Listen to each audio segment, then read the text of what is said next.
Hello and welcome to the 7th of our series of 10 podcasts featuring carols for Christmas. And today I want to share with you a little of the history of the Methodist carol, Hark the Herald-angels sing. There are some people who say that Christmas does not properly begin for them until they hear the solo boy chorister sing the opening verse of Once in Royal David's City in the Festival for 9 Lessons and Carols from King's College in Cambridge.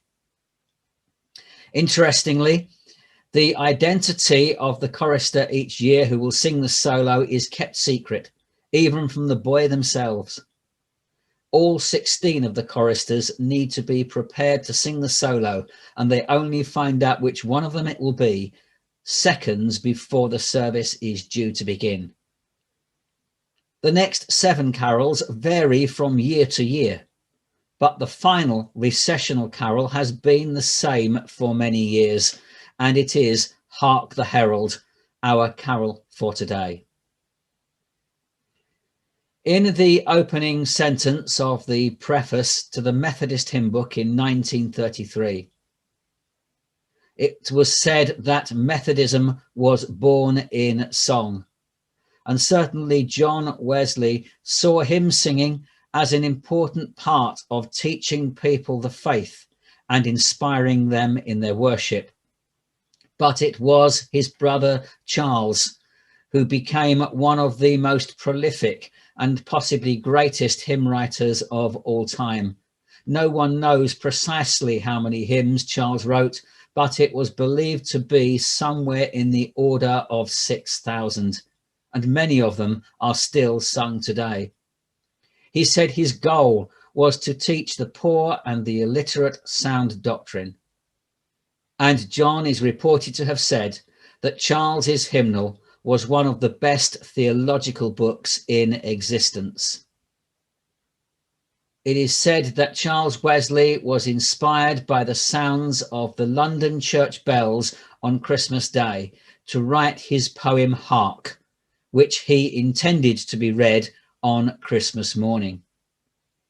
It first appeared in print in Hymns and Sacred Poems, published in 1739, with the opening lines, "Hark how all the welkin rings, glory to the King of Kings." It was George Whitefield, a student and eventual colleague of Charles Wesley's, who rewrote his original poem in 1753, changing many of the words and reducing the original 5 verses to 3, but managing to retain Charles's deep and rich theology.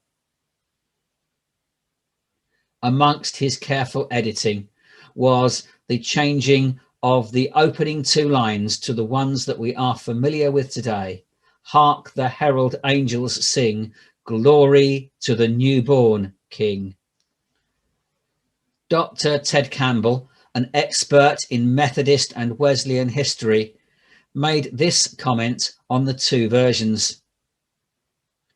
"I have wondered whether anyone but Charles knew what a welkin was supposed to be.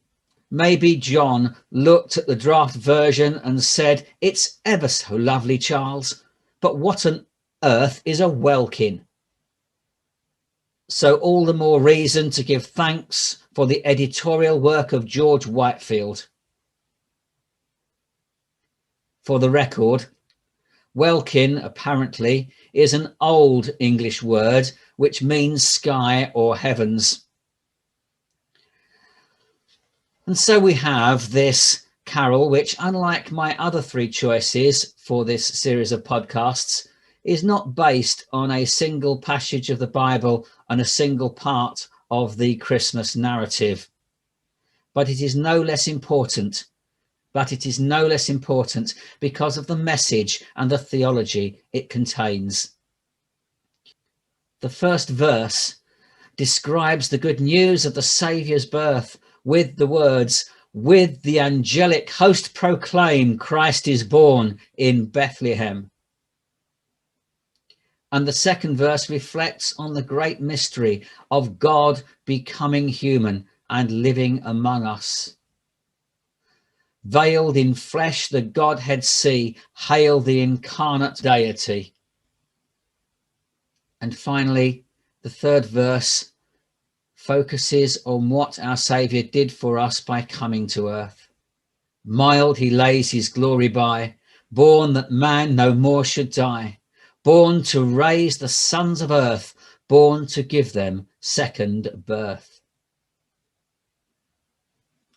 Charles Wesley originally wanted this carol to be sung to the tune Easter Hymn, which is the tune for Jesus Christ is risen today, and in early hymnals it was often printed with this tune. Hark the herald-angels sing, glory to the newborn King. Peace on earth and mercy mild, God and sinners reconciled. Joyful all ye nations rise, join the triumph of the skies. With the angelic host proclaim, Christ is born in Bethlehem.